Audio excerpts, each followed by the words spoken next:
All right, good morning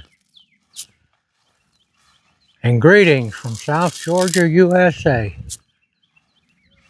We are out here on the 25th of May, 2025. I believe that yesterday on my video, I was saying that it was the 25th yesterday. I can't remember honestly, but I will tell you this. I make mistakes from time to time about the date. I will call something that it's not. But most of the time, you can figure out what I'm trying to say. I don't go back and try to correct the videos. If it's grossly wrong, I will take the video down. I don't do editing. I just say what I got to say. But I have had to take down very few videos. All right, the red deer are eating. The fallow deer are coming up. I'm going to put some of those cattle cubes out if we still have any. Yeah, we do.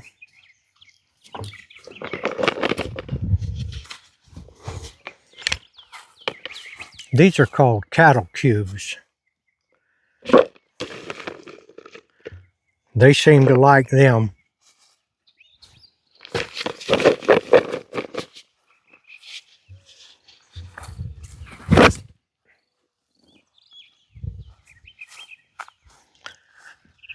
All right, this morning, Sunday morning, the first day of the week.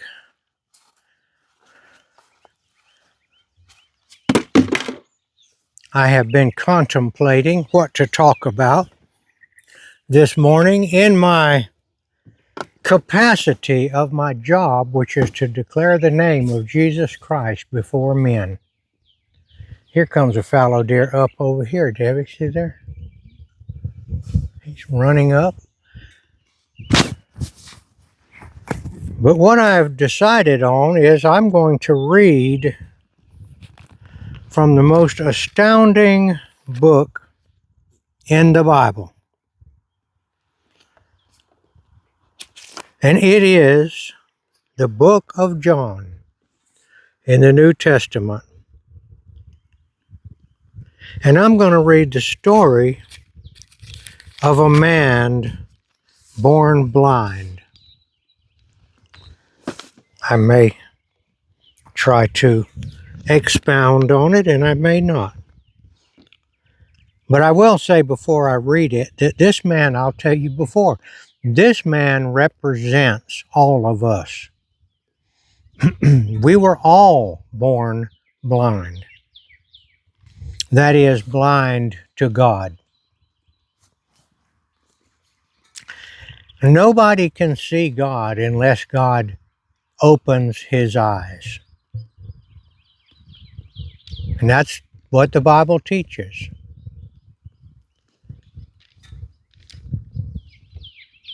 I don't think there's any rule or any law against us asking God to open our eyes.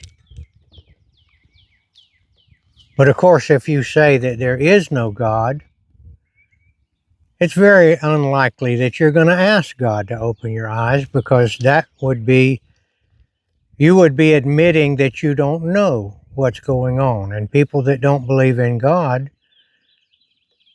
are quite sure that they do know what's going on and that there's no God. And the reason is because they were born blind. All human beings are born blind and they cannot see God.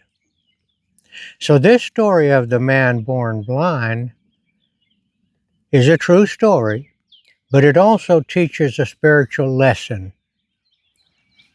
So I'm going to read it. This is John John 9. Now as Jesus passed by, he saw a man who was blind from birth.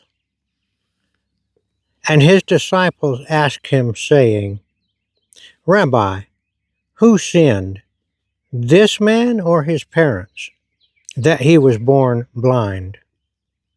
And Jesus answered, Neither this man nor his parents sinned, but that the works of God should be revealed in him. I must work the works of him who sent me while it is day. The night is coming when no one can work. As long as I am in the world, I am the light of the world. When he had said these things, he spat on the ground and made clay with the saliva. And he anointed the eyes of the blind man with the clay. And he said to him, Go wash in the pool of Siloam, which is translated sent.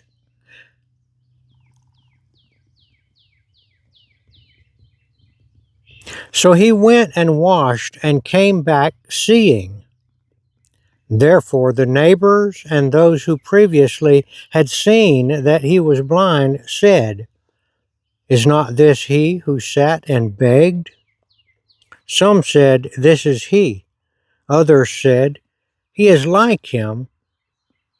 He said, I am he. Therefore they said to him, How were your eyes opened? He answered and said, A man called Jesus made clay and anointed my eyes and said to me, Go to the pool of Siloam and wash. So I went and washed, and I received sight. Then they said to him, Where is he? He said, I do not know. They brought him who formerly was blind to the Pharisees. Now it was a Sabbath when Jesus made the clay and opened his eyes.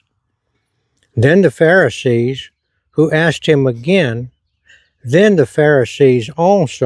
him again how he had received his sight.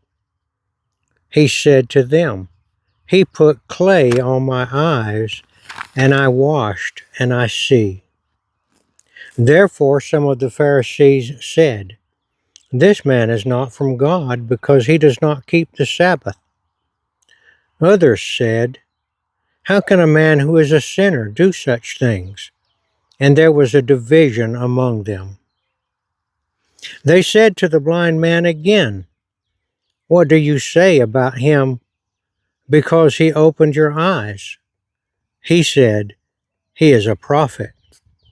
But the Jews did not believe concerning him that he had been blind and received his sight, until they called the parents of him who had received his sight. And they asked them, saying, Is this your son, who you say was born blind? How then does he now see? His parents answered them and said, We know that this is our son, and that he was born blind. But by what means he now sees, we do not know, or who opened his eyes, we do not know. He is of age, ask him. He will speak for himself. His parents said these things because they feared the Jews, for the Jews had agreed already that if anyone confessed that he was the Christ, he would be put out of the synagogue. Therefore his parents said, He is of age, ask him. So they again called the man who was blind and said to him, Give God the glory. We know that this man is a sinner. He answered and said, Whether he is a sinner or not, I do not know. One thing I know, that though I was blind, now I see. Then they said to him again, What did he do to you? How did he open your eyes? He answered them, I told you already, and you did not listen. Why do you want to hear it? Why do you want to hear it again? Do you also want to become his disciples? Then they reviled him and said, You are his disciple, but we are Moses' disciples. We know that God spoke to Moses. As for this fellow, we do not know where he is from. The man answered and said to them, Why, this is a marvelous thing that you do not know where he is from. Yet he has opened my eyes. Now we know that God does not hear sinners, but if anyone is a worshiper of God and does his will, he hears him. Since the world began, it has been unheard of that anyone opened the eyes of one who was born blind. If this man were not from God, he could do nothing. They answered and said to him, You were completely born in sins, and are you teaching us? And they cast him out. Jesus heard that they had cast him out, and when he had found him, he said to him, Do you believe in the Son of God? He answered and said, Who is he, Lord, that I may believe in him? And Jesus said to him, You have both seen him, and it is he who is talking with you. Then he said, Lord, I believed, and he worshipped him. And Jesus said, For judgment I have come into this world, that those who do not see may see, and that those who see may be made blind. Then some of the Pharisees who were with him heard these words, and said to him, Are we blind also? Jesus said to them, If you were blind, you would have no sin. But now you say we see, therefore your sin remains. All right, that's the story of the man born blind receiving his sight. And like I said, I believe that story did happen, but I also believe it happened so that Jesus could teach us, so that we would understand that all men born of flesh and blood are blind as far as God is concerned. God reveals himself to those who he will. He will open the eyes of the blind. Just like that man sitting there. That man didn't ask Jesus to do that. And the disciples said, Why was this man born blind? And Jesus said, essentially, he was born blind so that I could come along and heal him and teach this great lesson. All men are born blind to the knowledge of God. Like I said, that man didn't ask Jesus to heal him. You may ask Jesus to heal you, and he will. He promised he would. He will reveal himself to you. But sometimes Jesus reveals himself to people who don't ask him. And why? Who knows? But if you would like to see Jesus, God, there is no prohibition or law that says you can't ask him. You can just say, Jesus, yes, I don't know who you are for sure, but I've heard a lot of good things about you, and I'm beginning to wonder if it might not be true. Will you show yourself to me?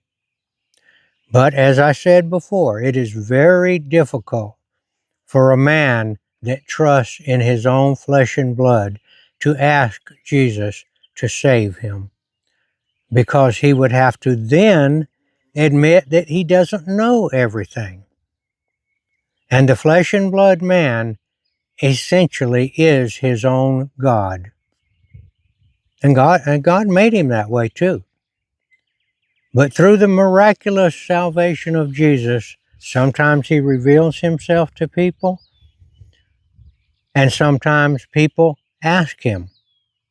How it happens that they ask him is a total mystery to me. I can challenge you out there. Go ahead and ask Jesus to show himself. But I can promise you, by many years of trying this experiment, that many people, even though, how's it going to hurt them to ask Jesus? If he doesn't answer them, then they're going to be proven right. But they won't ask him, because if he does answer them, they are essentially cutting off their own godship, you might say. And they won't do it. I've challenged many people that said they were atheists. They won't do it. They're afraid to do it because they're afraid that their old man will die. And he will. But he's going to die anyway, whether you ask Jesus to save you or not. So there is no downside to asking Jesus, except that you would have to find out that you were wrong. And our powerful willpower and our powerful belief in ourselves just will not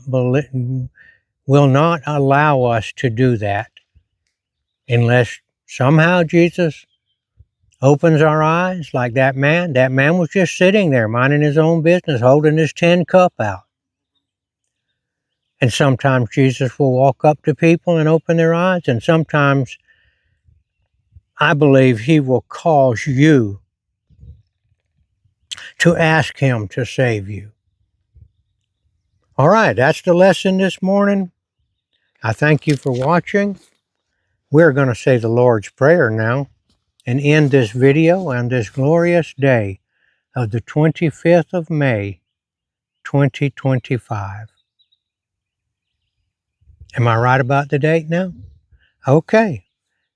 Say the Lord's Prayer as we watch these beautiful animals out here. Our Father, who art in heaven, hallowed be thy name. Thy kingdom come, thy will be done, on earth as it is in heaven. Give us this day our daily bread, and forgive us our trespasses, as we forgive those who trespass against us. Lead us not into temptation, but deliver us from evil. For thine is the kingdom, and the power, and the glory forever. Amen.